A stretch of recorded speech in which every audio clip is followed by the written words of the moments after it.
Persuasive essays. When writing a persuasive essay, the writer will try to convince the reader to adopt the opinion of the writer on a particular issue. They do this in many different ways, but they should demonstrate a keen understanding of their audience. You need to know who you're writing to, who you're trying to convince of this opinion. Consider the interests, prior knowledge, and learning styles of the audience. So think about who you're writing to. Are they going to be interested in this topic to start with, or are you going to have to get them interested? Are they going to have any prior knowledge about this, or is this the first time they're going to be reading about it? How do they learn? What's the best way that you could support your thesis so that they would eventually adopt your opinion? These are all things to think about when you're writing. At the beginning of every essay, you're going to want to develop your thesis. Now, the thesis is going to be in the introduction of your persuasive essay, but it's going to be at the end, not at the beginning.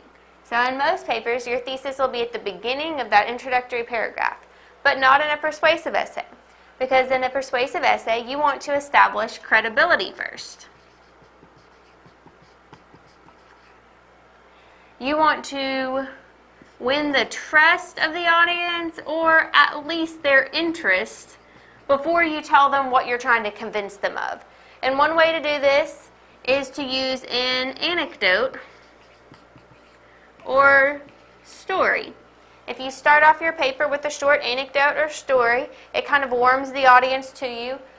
You may give them a little bit more information that lets them know you are a credible source to be talking about this topic, and then introduce your thesis. Then introduce what it is you're going to be trying to convince them of in this persuasive essay. Now, once you've established your thesis, there are several ways that you can develop it, but we're going to discuss 3 different persuasive essay techniques today. One is making claims. You're going to give lots of supporting ideas to your main argument, so you should have small claims along the way that support the central argument. You make one big claim at the beginning when you tell people what it is you're writing about, what it is you're trying to convince them of, but you're going to make several small claims along the way that support that central argument. Claims should be rooted in fact and observation. These claims cannot be something that is just your opinion. It can't be something you made up. You can't say, I think chocolate ice cream is the best ice cream. You could say, I think an ice cream parlor should serve more varieties of chocolate ice cream. And you could back that up by going and doing some research, looking to see what kind of money the store might make if they had different ice cream flavors. And you could back it up. There's facts. There's observations. There's statistics you could look at. But if you just say, chocolate's the best, there should be more chocolate, that's just your opinion. It's not a small claim that would be confirmable. And that leads us to this part. Must be confirmed.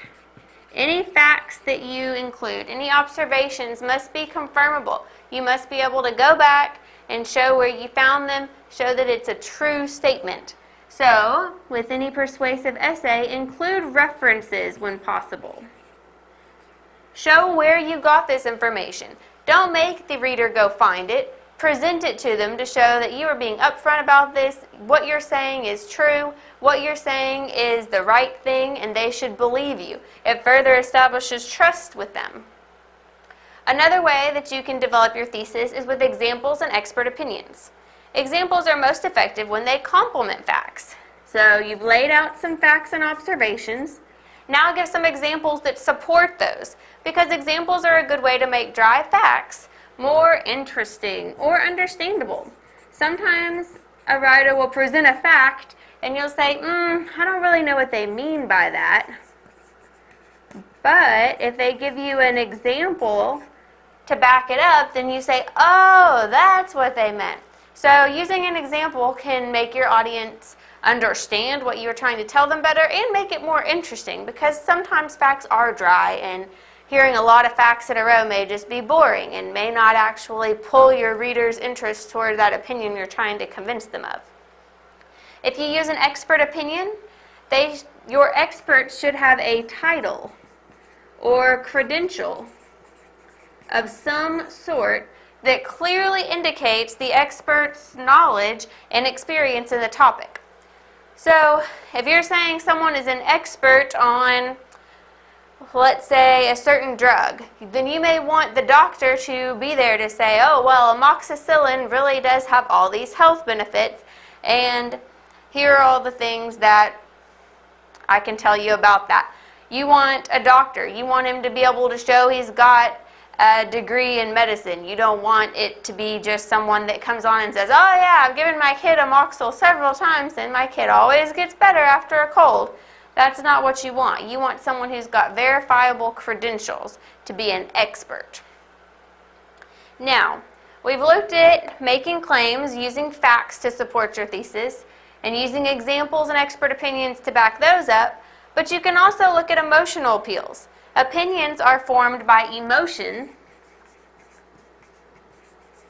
as well as reason. So these are going to play more on reason, more on logic, where emotional appeals are going to pull on a reader's emotions. These should be used in a proper and ethical manner. And that's important to remember. If you're going to appeal to a reader's emotions, you need to be responsible about it and make sure you're doing it the right way. And let me show you some examples to expand on that. Think about drunk driving ads. Sometimes you may see some really sad and graphic things in those ads, but what's being shown is shown to you to let you know that this is a serious issue, that people should not drive after drinking because there can be terrible consequences.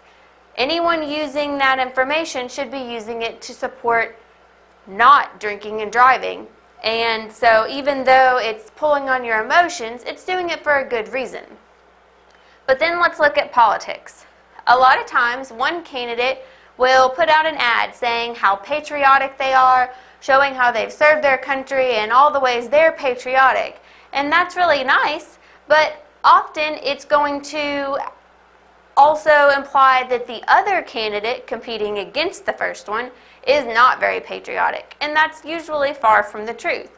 Meanwhile, that first candidate's patriotism is going to link them to voters. Voters are going to say, oh, I really care about the country too, so I need to go with this guy because he's patriotic and the other one isn't, even though that's not true. So you don't want to mislead your audience with emotional appeals.